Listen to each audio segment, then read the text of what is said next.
Friends आज আমরা এমন টাইপের কলারের কাটিং এবং সেলাই ফুল ভিডিও দেখব। তো তার জন্য ভিডিওটার সঙ্গে থাকতে হবে।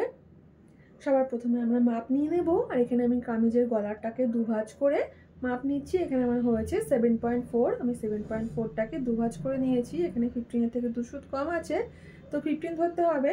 এবার 15 এর সঙ্গে আমরা 4 প্লাস করব, হয়েছে আমাদের 19 ইঞ্চ। 19 ইঞ্চ আমরা ফিউজিং পেপার নিয়ে নিয়েছি আর এর চওড়াটা ছিল 4 ইঞ্চ।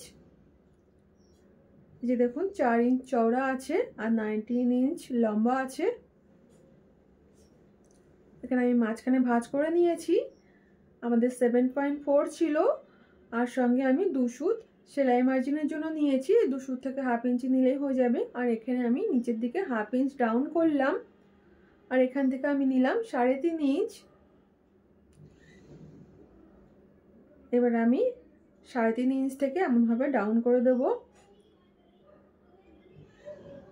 এভাবে আমি এঁকে নেব, তারপরে আমি কাট করে নেব। এই যে দেখুন আমাদের 7.4 আর সঙ্গে সেলাই মার্জিন।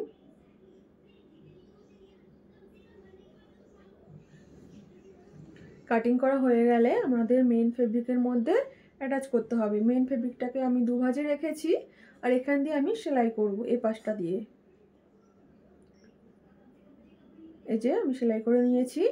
এবার আমি এটাকে উল্টে দেব আর কর্নারগুলোকে ভালো করে বের করে নিতে হবে।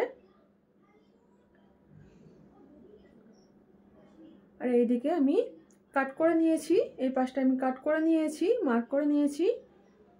এই মার্ক করা জায়গার সঙ্গে এই মার্ক করা জায়গা আমি মেলাবো।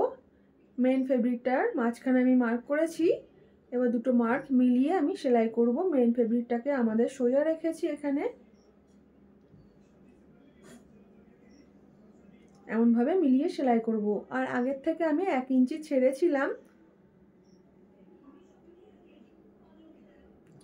আর এটা কিন্তু খুবই সোজা একটা প্রসেস।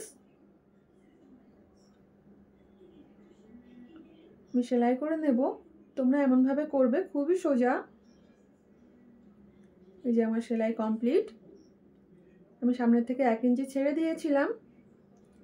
এবারে আমাদের একটা তেরছা পট্টি নিতে হবে। তেরছা পট্টিটাকে আমি জয়েন্ট করব। এই যে দেখো কত সুন্দর। তোমরা একবার এভাবে করে দেখবে, খুবই সোজা এবং খুব সুন্দর। আমি তেরছা পট্টি নিয়েছিলাম, তেরছা পট্টিটাকে আমি এভাবে জয়েন্ট করে দিয়েছি। এবার আমি পট্টিটাকে উল্টে দেব পেছনের দিকে। আগার দিকে আমি ফোল্ড করে নেব, তারপরে আমি আস্তে আস্তে সেলাই করব।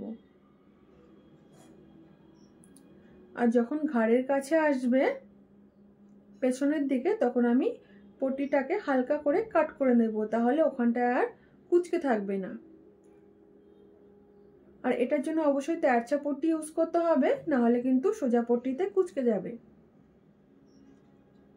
এই জায়গাটা আস্তে আস্তে সেলাই করব, না হলে ওখানটায় কুঁচকে যাবে।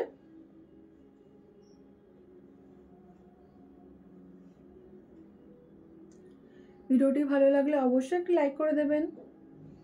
এই যে দেখুন কত সুন্দর হয়ে গেছে, খুব ফিনিশিংয়ের সঙ্গে হয়েছে। আর এটা কিন্তু খুবই সোজা, আপনারা একবার ট্রাই করবেন। অনেক রকমভাবে সেলাই করা যায় যদিও,